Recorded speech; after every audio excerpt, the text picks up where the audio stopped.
There have been many years people consider to be the best. Perhaps 1945, the year World War II ended, or maybe 1928 when Alexander Fleming discovered penicillin. Yes, there have certainly been many amazing years, but none quite so fantastic as 1998, when Populous: The Beginning was released. Okay, fine, maybe you can't compare it to those other years, but this is a fantastic game and I'm going to tell you why, so hang in there.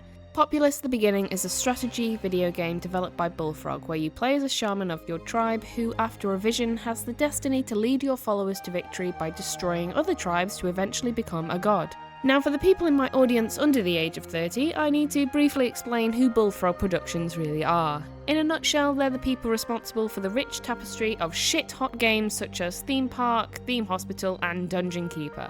The games were made back in the day when I was a little spring onion, and they were some of the very first inspirations for the gameplay style of God Game, and they were loved by millions of people. In fact, the game 2 Point Hospital was developed as a spiritual successor to Theme Hospital, with its producer, lead artist, and composer having worked on the original Theme Hospital.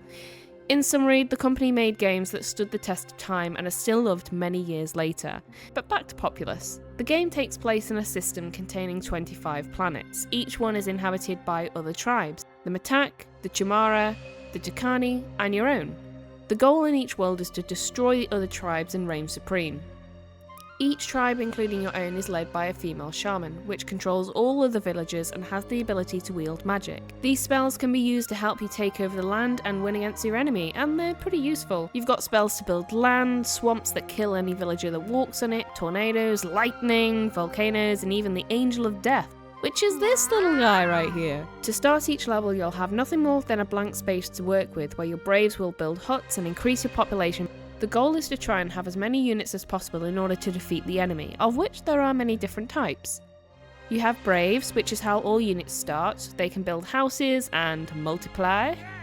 You have warriors, which are your basic sword-swiping units, preachers, which are handy at converting the enemy to your tribe, fire warriors, which are long-range fighters, and spies, which can infiltrate the enemy base.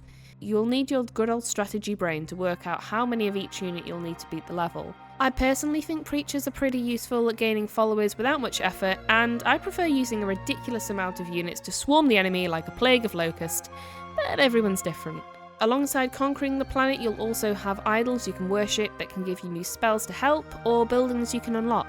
Now, unlike most modern games, there isn't really another element of challenging gameplay. You don't have to worry about food, water, or any other management systems, which makes it a pretty straightforward game. But I hear you say, that sounds like it will get boring quick. Well, to that I say, no. Whilst the game is a little dated and simple, it does have a good amount of levels which differ in the way you'll need to conquer the world. Most of the levels are your typical face 1 to 3 tribes, build a base and army over time. However, there are some delightful levels which are very different due to the fact that they're timed, and you only have one goal to reach, like a totem to worship. I don't think it's fair to compare this with similar modern games which are a little more polished, but to be blunt, these levels are stressful and sometimes have issues, namely the boats, but it's nice to break up the monotony of the typical levels. While we're on the subject of cons, with the game's age, the AI does have some problems with climbing over mountains and pathfinding, with my army sometimes running from a battle back to base or struggling to find its way over the mountain. And did I mention the fucking boats? Now these things are minor. The game is still fun to play and these errors don't take much joy away from the gameplay. But that's about it. It's a bit of a short and snappy review, but I'd recommend giving it a try. I really hope you have as much fun as I did as a little bean, and I'm happy these games are now making their way back so people can relive those memories and make new discoveries with a genre that has unfortunately gone really quiet. Now if we could only get black and white on Steam, let me know your thoughts in the comments, don't forget to subscribe and I'll see you next time. Ta-ka!